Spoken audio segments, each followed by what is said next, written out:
Hello, welcome to Abuse Recovery Success. We are in season 5, and season 5 has been nothing short of amazing so far.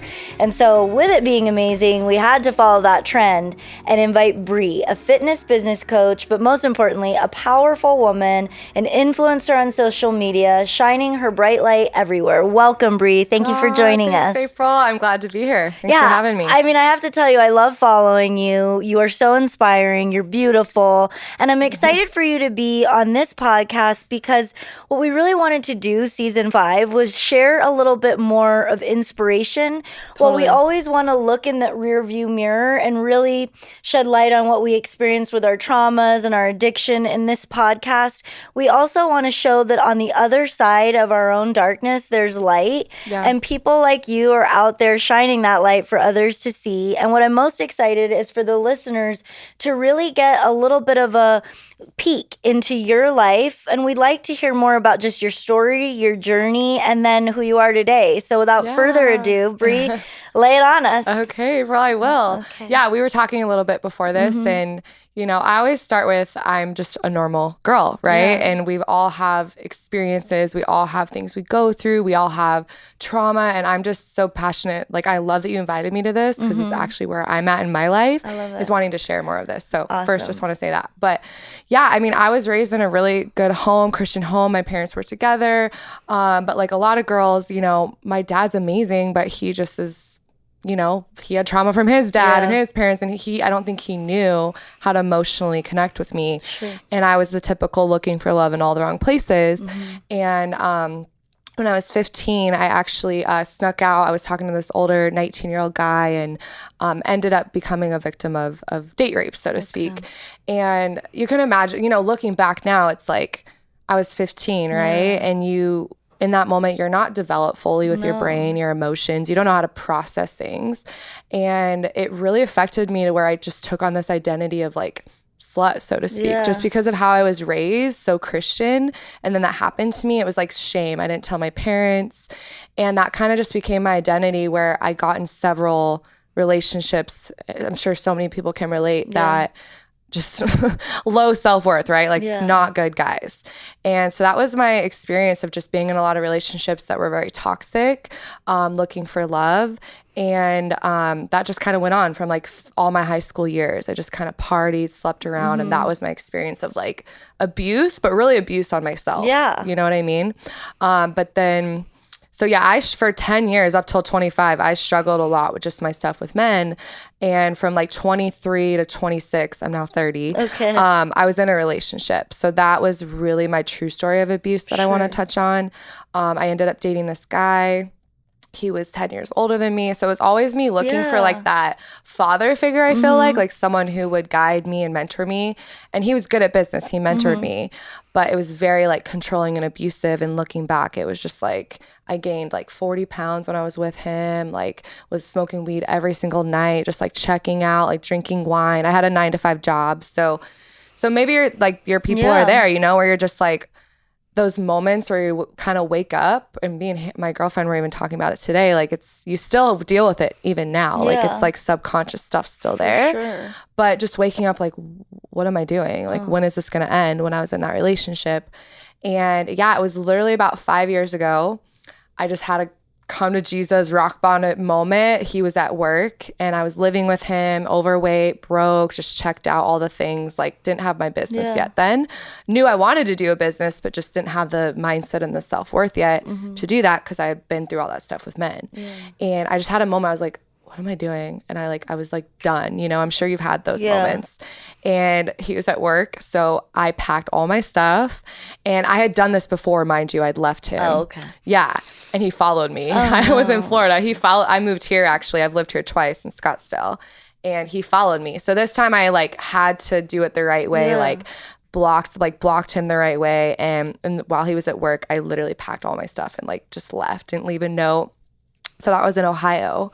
And so I drove all the way back home to Montana, had to restart my whole life, moved back in with my mom, and like I was 24. Yeah. So of course I have those thoughts, like we can all relate, like, I'm with my mom again. Like, what am I doing? I was supposed to be successful. I was supposed to be at this point by now. Like, what am I doing? And just such a like victim mindset. And looking back, I could see I was totally in a victim mindset since the rape at 15. And that was just my identity. Like, I'm a victim. Woe is me. I'm not worthy. And again, coming to that crossroads with this guy, leaving that relationship, and then in this moment where, okay, I'm now here, I'm at my mom's house, I have a fresh, clean slate, I'm out of all these relationships, let's actually do the work. Let's actually like look at this. And so I started to just get back in my relationship with God, like going to church. I started reading books again, and I just made a conscious decision to stay present and like, I'm not a victim. I created this. Yeah, that happened to me back then, but here I am now, and I've created this reality where I'm broke and overweight and all that stuff. So there's no secret. I just every day started doing like going back to the gym, eating good, and really healing my relationship with food, which is why I'm so passionate now about fitness. And that was like the career I chose. And through doing the health and fitness, doing the self-care, doing the self-love, I lost like 30 pounds. And it was like in 4 months, I lost like 30 pounds. I ended up getting a really good 9-to-5 loan officer job, which was a huge step because I had all these like odd jobs. I was a personal trainer too, but it's like back and forth.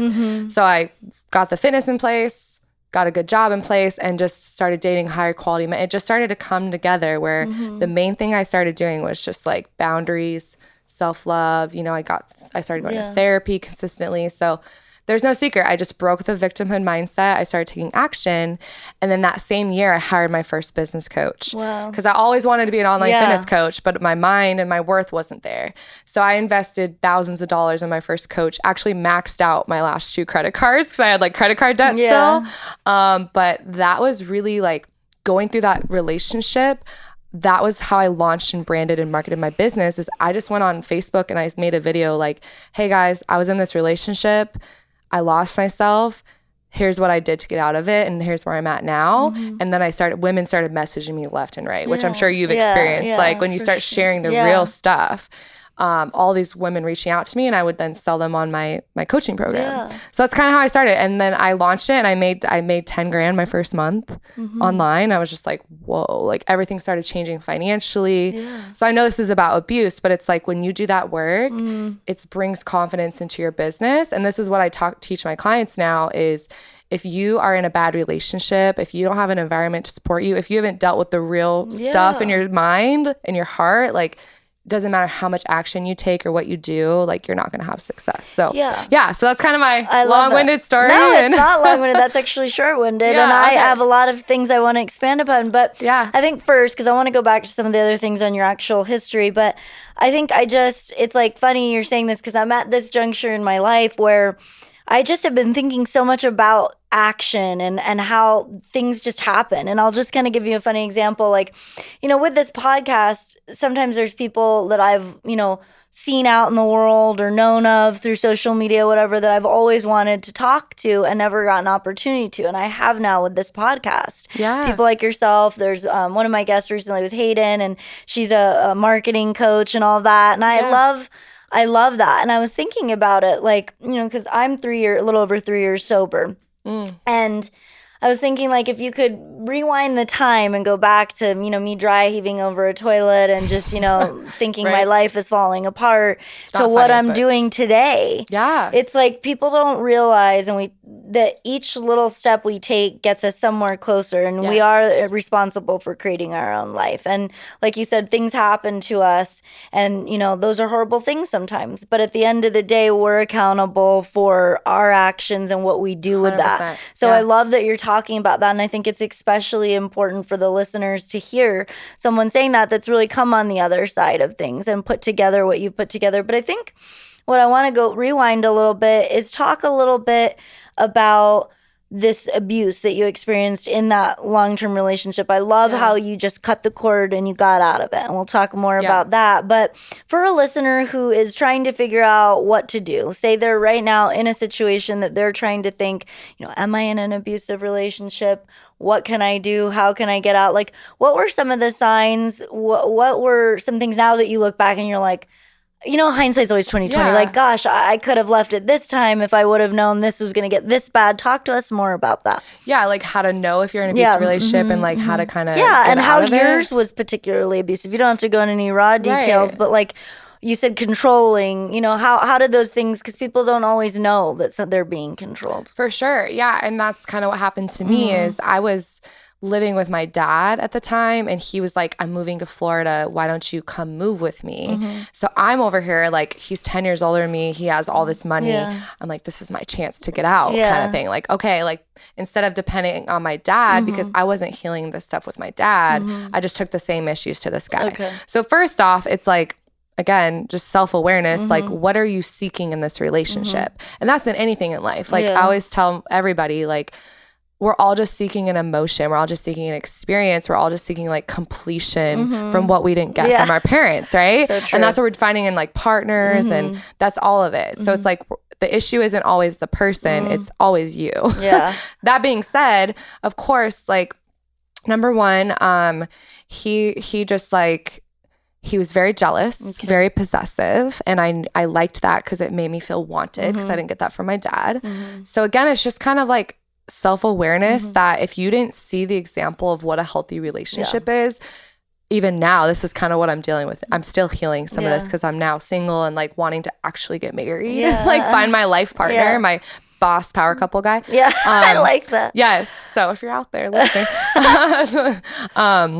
yeah, what was I saying? So you're still kind of going through figuring that we're always healing. Yeah. It's always going to be there of like stuff just that I personally believe God, universe, like brings stuff up in layers. Yeah. You know what I mean? Totally. Like it's like layers. Yeah. So, yeah, it really is just self-awareness of like, what am I seeking? Why did I get in this relationship? And then obviously it's just, how do they make you feel? Yeah. I'm all about feelings. Like if you feel controlled and you feel like you can't do something, like he needed my phone password. He was in my social media. I couldn't talk to any guys, depended on him financially. And it got to a point where he was physically abusive, where like he hit me a few times. And it was just those moments where you're kind of like, this isn't happening, like that out of body experience. But I think to answer your question for whoever's listening, it's abusive. Like when you don't feel good and you don't feel safe, like that's just a huge red flag. And another guest recently was explaining it too, because I've had some abuse, more verbal abuse in an adult relationship. More of my heavy duty stuff was younger. But one person was saying, like, when you have to kind of change the story you're telling your friends, like when you're uncomfortable, like you're kind of covering for them and doing things. Parents. For sure. So I think that would be, well, tell us this. So you made this move, and you got out. I love it. Because I like it because it reminds me of me. No. Yeah, you just hit that bottom. I like to rip things out. Like I just a surgery all the time, cut it out, and then if it's not serving you, you move on, whether that's a relationship, whatever it might be, bad habit.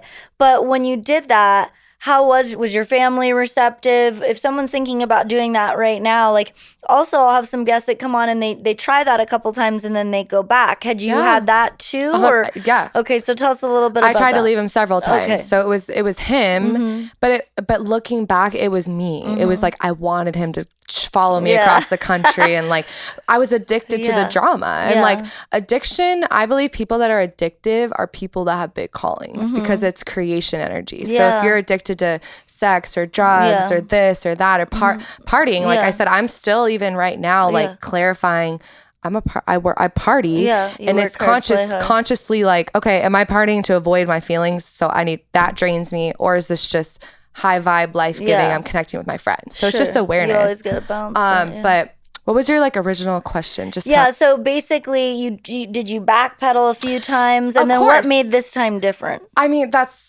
I was telling my girlfriend about it too. It's just like, you think it's going to just happen instantly, but life is literally a process. Yeah. Like it took couple years to kind of like get out, like a year to get out of it, where it's just that seed was planted. You kind of like take a step, try, fail, and then try again. And I always just say until the pain of, staying the same becomes greater than the pain of changing, that's when you'll change. So I personally think it's a divine moment usually that just you hit rock bottom and like you're being called to something else. So to get back to what I was saying, if you're addictive or get in these relationships, it's probably because you have a big purpose. And so it's understanding, what am I seeking from that and how can I get that from other ways? So for example, I was addicted to smoking weed and like still struggle with it, to be honest, where I'm like, am I doing this for the right reasons? And when I can take that energy, that same energy of addiction and put it into like creating music or creating my business, like that's what my business was. It was that addictive outlet for me to obsess over. So I just think, and then health and fitness, like taking care of yourself. It's really hard to get out of have empowered or be empowered or have the physical ability to leave something if you're eating like crap, you're not sleeping, you're, you know, alcohol, drugs, like it's just hard. So I would just say like, I just kept I kept thinking about it and I just ripped the Band-Aid off. Finally, I was done. I don't know how to explain it. Sometimes we just can't even fully explain it because I think it's a lot like addiction. You know, like I relapsed. I was in and out trying to get sober for a while, and I can't necessarily pinpoint. It's almost like you have to be ready. But if you're, you know, a believer in God as well, for me, I really had to give it up to God, you know, and say, surrender. Okay, at the end of the day, I'm powerless over this thing and it's got me in its grips and I need help. And I think being able to have that in the community, which is also why we've made the community of abuse recovery success, because we want people to have an outlet. And, you know, I'll say this, like for me, with substances, you know, I was always looking for, I'm much like you in a lot of ways, in the sense of like, you know, passionate about the business. And the business for me, I have, you know, we're building 2 locations right now. I'm always doing something. I'm pretty obsessive. I've been able to stay away from substances because for me, I needed to not check out anymore. For me, I say I'm sober from all mind-altering substances because sometimes it's quite a pain, you know? I got to deal with life on life's terms. But I, in turn, can take that same energy and refocus it into other, you know, healthy things. So let's talk a little bit about, you know, you mentioned now, hey, you're dating and you're looking for maybe that special someone. So would you say that you take some of that history with you and do you bring it as baggage, or do you feel like you've learned from it? Because now we also have listeners that are thinking about, you know, they want to rebuild after getting out of traumas. And do you find it follows you around? Tell us more about that. For sure. Like I said, I think there's always going to be things there, just because if you scientifically, I talk about this all the time, if you scientifically look at, you know, how we develop and how we become who we are, it's from childhood. It's the first 7 years of your life. You're in that brainwave state where you're very like impressionable, and that creates like your belief system, right? It's what's modeled from your parents. So to answer that, if you don't look at the root of where all that comes from, what got you into that relationship, it's going to follow you. So to answer your question, if you've done the work and really looked at the deep stuff, which I've done to a large extent, I feel like I am very aware in my relationships now, like almost too aware. Like the challenge has now been finding men that are as aware as I am and knowing how to communicate. But I still have those moments where I'm like, where did that come from? You know, like why did I just go off on him like that? And that's human nature, right? And it's kind of removing the mindset that you've arrived, because we never arrive, you know? That can be a hard one, Yeah, we're always in process. And like, I'm a Christian. I believe there's we're eternal. So it's like, God is just calling me to become the best version of myself. And so there's always going to be things that come up that I look at to grow. And you can't really grow as much unless you're in that relationship, right? Because it's like friction. You don't notice it unless you have that person pulling it out of you. So it's always there. It's always there, like, but it's like yes and no. I'm conscious, but of course there's still stuff. For sure.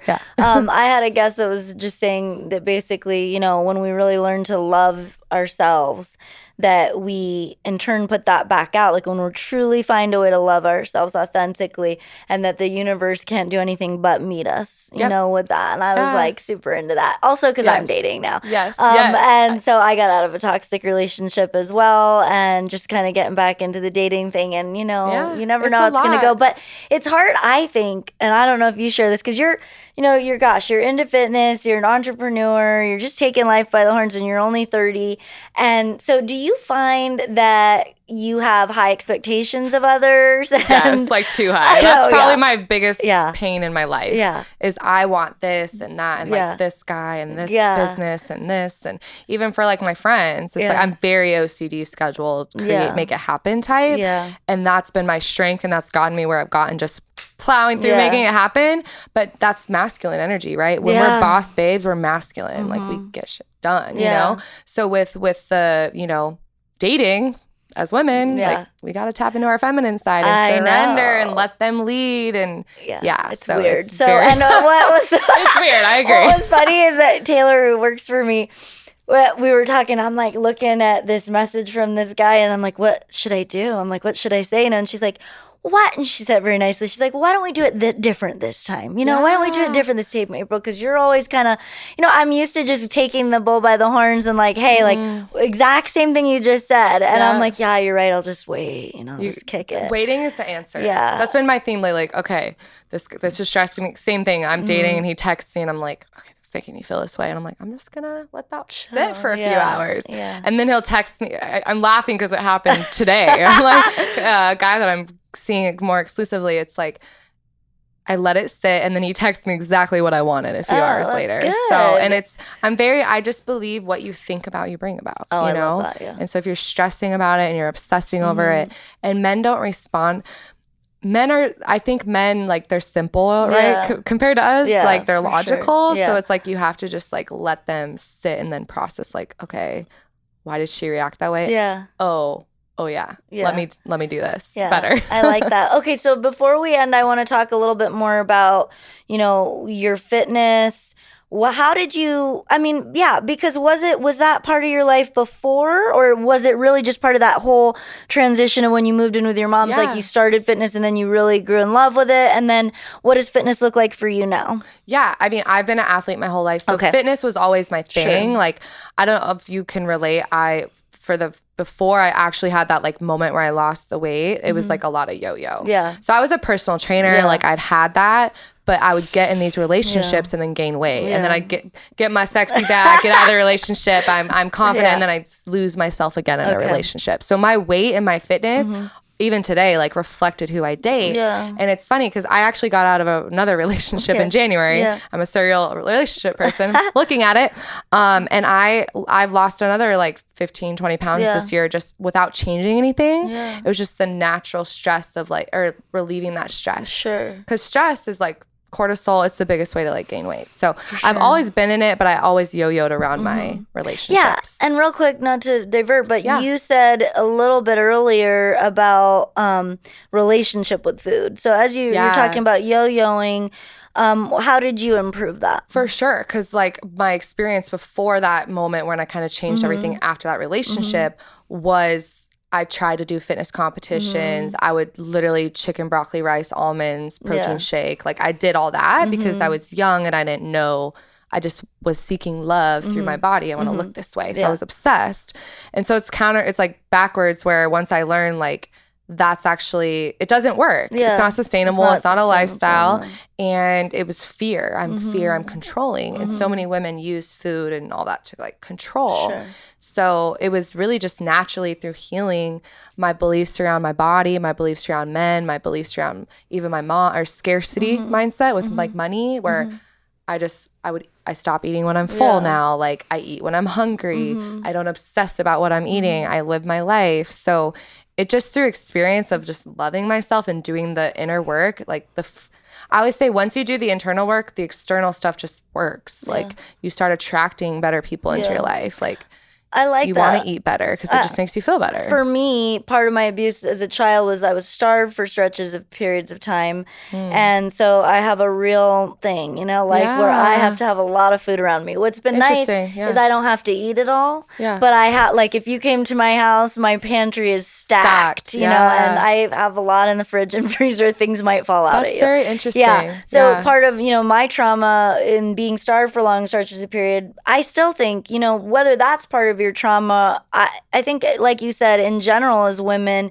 there's a lot of us struggle with our relationship with food. And I'm definitely more of a yo-yoer. Like, I'm this person that's either doing bone broth, exactly what you're talking about, chicken, vegetables, like on my A game, or I'm off the rails and I'm eating mega stuff Oreos, not double stuff, but mega stuff, and like chips, and just having a crazy time with I have kids, and we like to get down on our snacks. But I think you just got to find your own balance. It's all balance. And so is part of what you do now helping people with that? Like, because I know it's more business coaching. So tell us about what you offer. I started out fitness coaching. So when I launched the story I just told you 5 years ago, when I got out of the abusive relationship and I launched my fitness business, I was fitness coaching. Okay. So I was attracting women and I was saying, hey, like, do you have low self-worth? Do you want to lose weight? Do you want to date higher quality men? Like I'm now doing through gaining confidence through fitness. Okay, sure. So I was a fitness coach for 2 years online, and I built that up to multiple 6 figures. And then I started women started coming to me, how do I do this? And now I've built a 7-figure,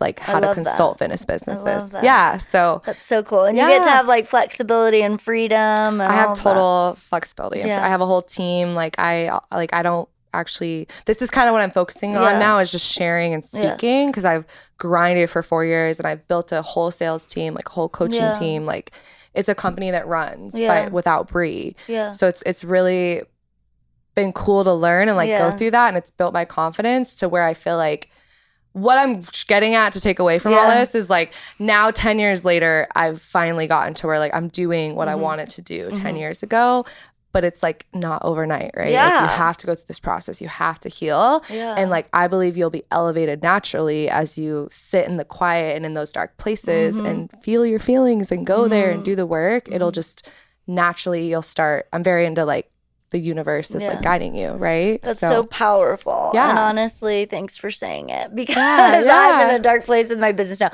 It's just a stressful time. And the guest prior to this was someone I really love too, and he's an entrepreneur, owns multiple businesses, and we talk a lot about, I think sometimes people see us from the outside and it's like, you might see me and maybe I drive a nice car and maybe, I look like I'm always out to eat and I'm having all this fun, but really, like, there's a lot of times that you're crying and you're trying to figure it out, or, gosh, to keep a business together, taking loans you don't want to take, making all kinds of things happen. And it's not easy, but I think you've so illustrated for people, if you put that one foot in front of the other, and you've been doing so for the last decade, but you've been intentional about everything. Time. But you've been intentional too. 100%. So before we part, tell the listeners a little bit about what makes Bri today, where they can find you, and any last parting words of advice for them. Yeah.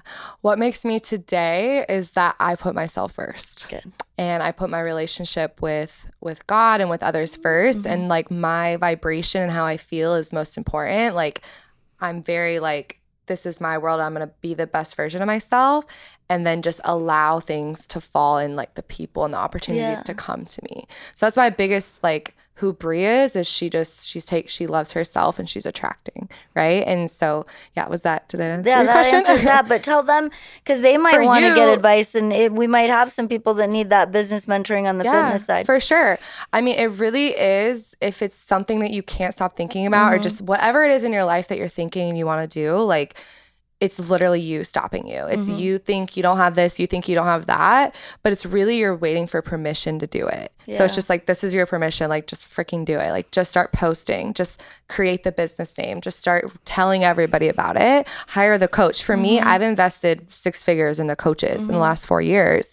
And that's honestly my number one secret, is like, find someone who has what you have, be very coachable, and just like, do you. Like, don't be distracted by all the other stuff that is not actually getting where you want. It's just a temporary Band-Aid, like party. Not that stuff's bad, but it's like, you sacrifice for a little bit, focus, like find a coach, create the environment, and like do the mindset work and just be consistent. That's literally it. At the end of the day, you have to do what other people aren't willing to do to be successful. Not everyone can be, but you can be. If you find that strength inside of you and put your feet in front of the other. Okay, Bri, it was so fun to have you on this episode. Of course. I really appreciate you. Listeners, Thanks, where would they find you on social media? So it's Bri, Bri Morrison, MORRISON.com is my website. And then that's my Instagram, but there's 2 underscores after it because Bri Morrison was taken. I hate that. Yeah, Instagram and websites where I hang out. All right, awesome. Well, you guys now know where to find her. Bri was an amazing guest, gave us so much inspiration today.